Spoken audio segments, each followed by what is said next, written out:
this video, we're gonna go over the settings that we use for shooting aerial photography. Now, we spent a lot of time, effort, and energy testing all different shooting modes and settings. We found that for excellent quality and a simple workflow, that single exposure DNG RAW files is the way to go. We found that there wasn't significant improvements in image quality when shooting multiple exposures and HDR modes. We found that the DNG RAW files from DJI drones do a great job preserving details in the highlights and the shadows of the image. If you shoot in JPEG, you will definitely be limited on your editing options. Now, in regards to camera settings, you can shoot in manual or automatic mode, but we recommend shooting in automatic mode as it typically delivers great results without much work on your part. If you're shooting RAW, you can adjust white balance in the editing process even if the camera didn't get it right when shooting. One thing to remember is to keep an eye on your exposure. It is easier to bring up shadows than to recover highlight information that isn't there.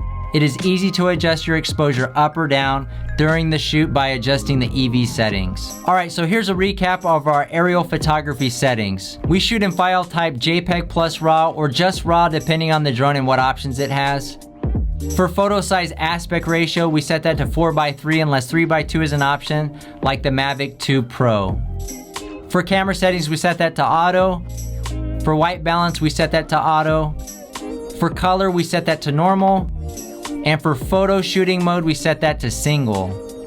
Alright, so that's a quick overview of our aerial photography settings. If we make any additional adjustments, we'll be sure to update our quick reference sheet for our settings in the bonus section of this course. As always, if you guys have any additional questions, feel free to reach out, and we'll see you guys on the next one.